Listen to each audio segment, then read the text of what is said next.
What's up, guys? Welcome to another episode of the Valley Up podcast. I'm your host, Attorney Danny Gonzalez, the car accident champion, your advocate in your car accident case. Today, we have a special guest, UTRGV linebacker, Jaiden Haygood. Jaiden Haygood? Yes, sir. Linebacker for the UTRGV Vaqueros. What's going on, man? Nothing much. Chilling.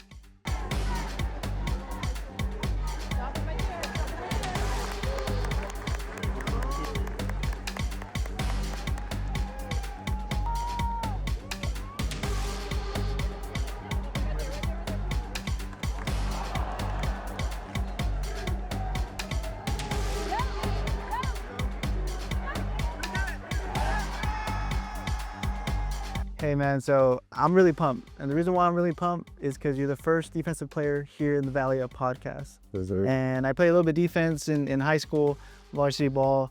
And I feel like it really does take a special type of person to play defense. Mm-hmm. I mean, what do you think?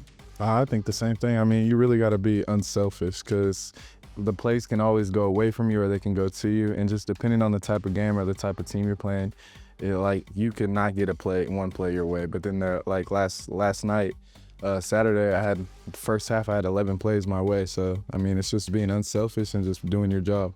No, and then what I love about defense is basically you're being attacked. Yeah, right? Exactly. And then you're kind of just like trying to shut them down. Mm-hmm. And I guess real briefly, like for me, I kind of incorporate that kind of like in my legal practice in the sense of like, hey, I'll defend my clients and, as long as the other side is being reasonable, but if they start trying to be like unreasonable, like attack my client, well then, hey, I got to put my foot down. Exactly. I got to put my shoulder down, you know what I'm saying? And make that play. So yeah, I know. I feel like defense, of course, is one of those sides of the ball where, I mean, very, very, you got to be unselfish, right? Yeah, exactly. And you got to just basically play your position, play your part, even though you want to try to make that play. So tell me a little bit about, how you ended up as a linebacker. I played receiver in high school all up into my sophomore year, and then my varsity coach my sophomore year transitioned me over to linebacker, and I was playing outside my sophomore year. And then we had a little coaching change. They moved me to middle linebacker, and I just fell in love with it. My first season there, I had 130 tackles, and I mean, my high school coach just told me, he said, your recruiting's gonna start picking up, and it did. And I mean, I'm just blessed. Coach Bush went and recruited me, and I'm just blessed to be in the position I am. So on that note, was Travis a big reason for you coming down, or why did ultimately you choose to come down to UTRGV? I would say Coach Bush was definitely a big reason. I mean, the family environment he brought to my high school. He came to see me play, I want to say twice, and Coach Gamble, which is our defense coordinator, came to see me play and also offered me. It was just a really big family thing, and that's always been big with me, especially coming out of high school. Judson was a really big family environment, and it involved my mom and stuff. So my mom, when she came down here on my visit and seeing how family united they were, it was a hit. I loved it. Right. Exactly. Like a meant to be. Exactly. Right. Yeah. And so Gamble, right, the defensive coordinator, Mm-hmm. What would you say your relationship is with him and basically his coaching style? I would say we're pretty close if you ask me. He's my position coach, so he coaches the linebacker. So, I love the way his defense is ran. Yeah, it's so easy on the linebackers. We don't have people climbing fast to block us. And, we get to honestly, at the end of the day, play free, which is, it makes us not have to think as much and everything. So, yeah, I would say our relationship is pretty close. He trusts me to put me in as a freshman, so can't say any more. And, I appreciate that, man, every day. No, and speaking of, playing free, man, I've been, watching, I've been going to the games, of course, and I see you out there whenever you're free, man, you're going to make that play. Oh, yes, sir. And this past game against Houston Christian University, the defense played exceptional, man. What would you say was the biggest thing in stopping, Houston Christian University? They were a great team. They had a really good running back, really good quarterback, even a good O-line. So it was definitely a hard-fought game, but Coach Gamble going into it said the winner of this game is going to be whoever plays the best defense. And so when he told us that, the whole defense had really just took that to heart and had to stand up. But I would say the most important thing in that game was to stop the run. And I feel like we did that pretty well. The running back had 100 yards, but it was off 23 carries. So I would say we did that pretty well. And even when you stop the run, the pass becomes way easier. It gives our D-line time to get there, and our DBs are great. I mean, they're covering the guys and even got an interception, one of them. Right.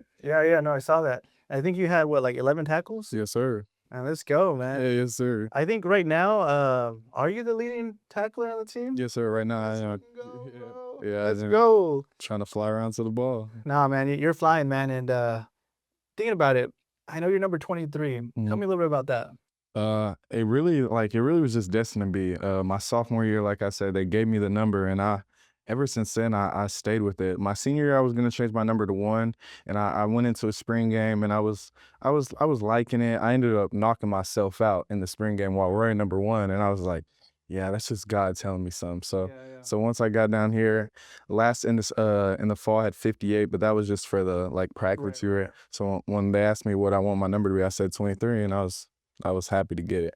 No, man, and I think right now it's a good fit for you. When you're out there balling. Yes, sir. Definitely. Yes, sir.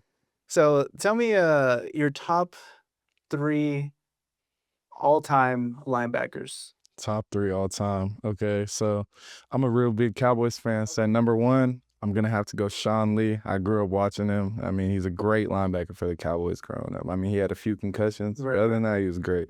He was great. And the other 2, I'd have to say, pretty recent guys from right now, Roquan Smith and Fred Warner from the 49ers. He flies around the ball, and I try to be just like him. No, man, and you know what? I think you pretty much play like him. Yeah, I try to. I what I'm mean, I try. Because, yeah, he is flying, bro, left and right, up and down, Yeah. everywhere, man. Yes, sir. So, no, I think that's actually a very good comparison. You know what I'm saying? Yes, sir. What about your favorite 3 places to eat here in the Valley? Because, you know, we got the best food down here in the Valley. I mean, I've been going around. I've been here, like I said, for about a year. So I mean, I've tried some places. I really don't remember a lot of their names, but I've tried some places.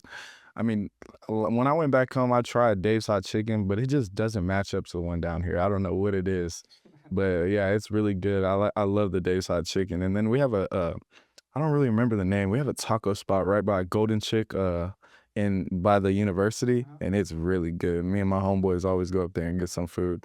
And then last but not least, I would probably have to say Taco B off the university. I love it. Late night, early morning, whenever it's open. Dude, that one comes in clutch every time. Yeah, every time. And it hits every single time. Now, TP definitely Yeah, is definitely up there, bro. yeah, it's big. I think they even have some over there in San Antonio, right? Oh yeah, we do. We have a few. I really wasn't big on it in San Antonio, but I've been there a few times in San Antonio. When I got it down here, it's just I don't know. It's different. It down here, right? does. It hits Down down here, here. man. It does.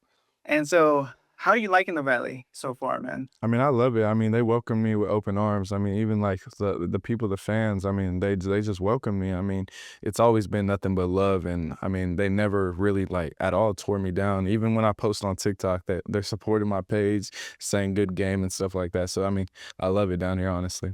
Yeah, so the fan base, would you say, has been It's pretty been amazing? It's been amazing, yes sir. Even the sellout crowds at the stadium, it's amazing. Even when we went to Prairie View and in Houston, we had at least 1,000 fans there, and that's just crazy. No, Crazy to me.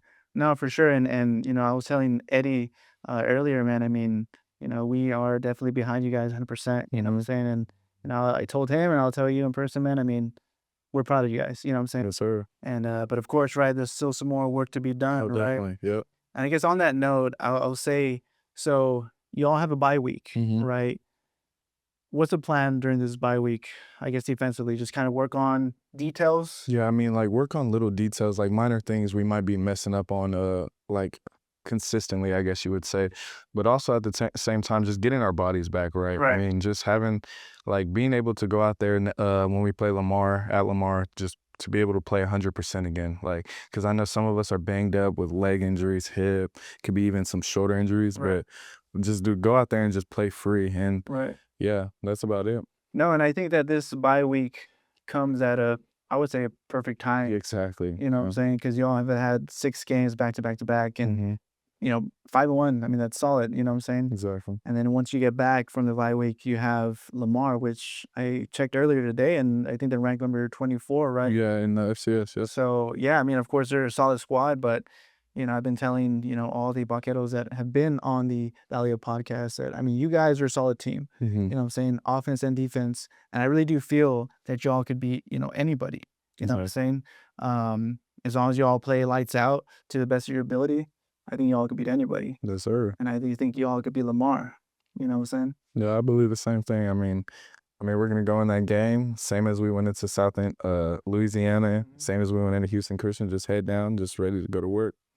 And conference, right? Mm-hmm. I mean, it's definitely a different kind of level of, ball, would you say? Oh, I would definitely say our conference is a really tough conference in the FCS division, and just getting to be able to go out there and play against that type of competition is at the end of the day going to make us better. So even if we lose a game, I mean, we're still going to be able to get better at the end of the day. Like we did last week, we Right. bounced back from the L, and we just showed that how much better we got in that 1 week.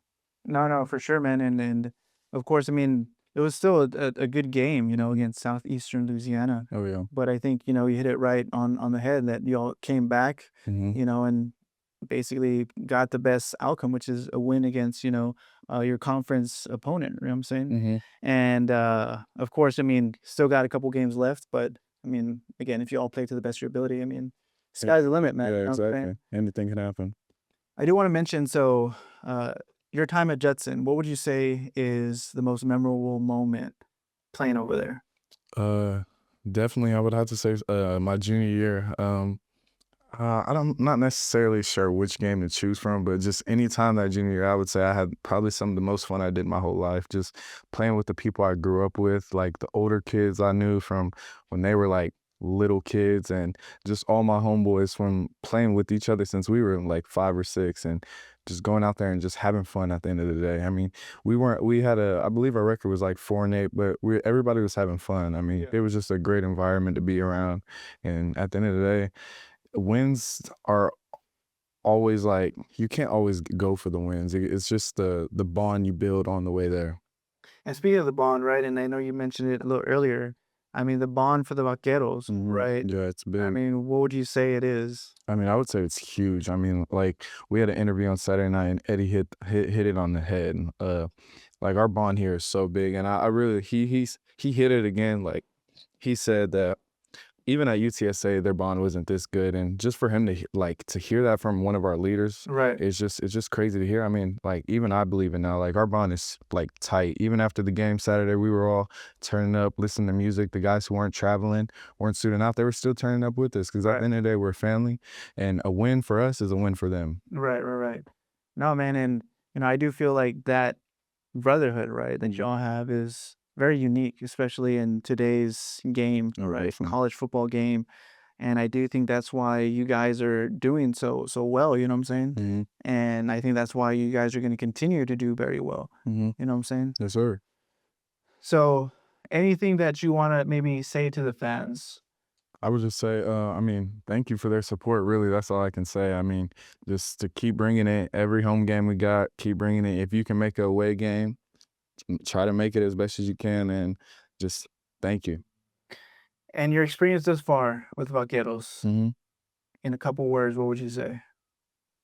In a couple words, it's hard to put it in a few words. If I had to put it in one word, I'd say outstanding. Just because, I mean, the way I played, I mean, the way our team has played, and I mean, the way our coaches have like instilled it in us to play that way. It's just amazing. And last thing that I do want to ask, Jaiden, for the youngins out there, man, any words of advice, right? To play for the Vaqueros or basically play for any D1, school. What advice would you give, the younger generation? Just put your head down, even when nobody's watching, and go to work. Just work at all times. I mean, even when you have free time, just try to go get some extra work in. And on another note, is just to make sure your schoolwork's done. Just make sure you're ahead in your grades and your class, because I mean, at the end of the day, that's what our coaches are looking for. It's Right. people that they can trust on and off the field. Because if they can't trust you off the field, they're not gonna provide you like a scholarship to go there. And that's just really huge, because I've seen some people from back home have as like tremendous amount of talent, but the grades don't back it up, and they can't go anywhere with it. Right. No, and yeah, I mean, that's the thing about a student athlete, right? I Mhm. mean, yes, you're an athlete, but you're also a student. Exactly. You got to put in that schoolwork, which Mhm. sometimes is difficult, man. But Oh, definitely. at the end of the day, it is, I think, beneficial as Mhm. well. You know what I'm saying? Well, Jaiden, muchas gracias Thank you. Thank you. for joining us here at the Valley Up podcast, man. And honestly, thank you, for everything you've done for the Vaqueros, right? And thank you for being the first defensive player here on the Valley Up podcast, man. Yes, sir. And of course, we're rooting for you guys. Keep on, doing good work. And of course, know that Vaquero Nation is behind you guys. Yes, sir. I appreciate you for having me out. Yes, sir. So that's all we got here for you guys on the Valley Up podcast. Tune into the next episode. Valley,